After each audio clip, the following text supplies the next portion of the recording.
ஏவிஎம்ல நடக்குது. அடுத்த நாள் 9 மணிக்கு அந்த தகவல் எனக்கு தெரியுது. நான் 10 மணிக்கு என்னுடைய வெப்சைட்ல எழுதுறேன் என்ன நடந்ததுன்னு சொல்றேன். போக்கிரி படத்துல நெப்போலியன் நடிக்கிறாரு. அப்ப என்னன்னா நெப்போலியனுடைய கெஸ்ட் ஒருத்தர் வந்திருக்காரு, நெப்போலியனுடைய நண்பர்னு வச்சுக்கோங்க. இப்ப விஜய் என்ன பண்றாரு அப்படின்னா, அவருடைய ஷூட்டிங் முடிஞ்சு அவர் கேரவானுக்குள்ள போயிட்டாரு. விஜயனுடைய உதவியாளர்கள் அந்த கேரவான் அந்த கதவு வாசல்ல நின்றுட்டு இருக்காங்க.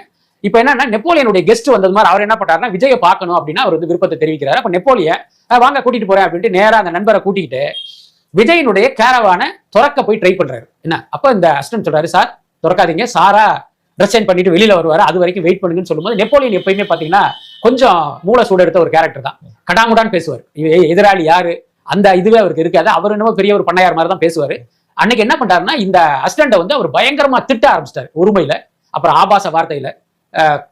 நெப்போலியன் குரல் பாத்தீங்கன்னா கொஞ்சம் ஹை பிச்சா தான் இருக்கும். பயங்கரமா இதை பண்ணி பேச ஆரம்பிச்சோன்னு என்ன பண்றாரு, உள்ள இருந்த விஜய்க்கு வந்து இந்த சத்தம் கேட்டு அவர் என்னமோ எதுன்னு பதறி போய் அவர் கதவை திறக்கிறாரு. என்னன்னு பார்த்தா நெப்போலியன் சொல்றாரு, என்ன விஜய் உங்க அசிஸ்டன்ட் வந்து உள்ள விட மாட்டேன்றான், என்ன ஆய்வுன்னு பயங்கரமா கத்துறாரு. டக்குன்னு என்னப்பான்னு கேட்கிறாரு இந்த பையன் கிட்ட. சொல்றாரு, இல்ல சார் வந்து கதவை திறந்தாரு, நீங்க வர்ற வரைக்கும் வெயிட் பண்ணுங்கன்னு சொன்னேன். அதுக்கு அவர் கண்ணா பண்ண திட்ட ஆரம்பிச்சாரு. அப்படிங்கும்போது விஜய் என்ன பண்ணார், நெப்போலியனை பார்த்து, அவர் ஒரு சீனியர் ஆர்டிஸ்டாக இருந்தாலும், சார் நீங்க எப்படி அவனை போய் திட்டலாம், அவன் வந்து என்னுடைய அசிஸ்டன்ட், நான் சொல்லித்தான் அவன் இதை பண்ணிட்டு இருக்கான், எதா இருந்தாலும் என்கிட்ட தானே நீங்க சொல்லியிருக்கணும், எதுக்கு வந்து நீங்க அவரை அந்த பையனை வந்து நீங்க இது பண்ணீங்க அப்படின்னு சொல்லிட்டு அவரை வந்து கடுப்பிடிச்சிருக்காரு. இதுதான் நடந்தது. விஜய் வந்து இந்த சம்பவம் நடக்கும்போது பாத்தீங்கன்னா அங்க ஒரு சின்ன கூட்டம் கூடியது. கூட்டம் அந்த படப்பிடிப்பு குழுவினர் தான். அவ்வளவு பேர் முன்னால நம்மள வந்து இந்த மாதிரி நோஸ் கட் பண்ணிட்டாருன்னு நெப்போலியன் வந்து வருத்தப்பட்டு அப்படி போயிடுறாரு.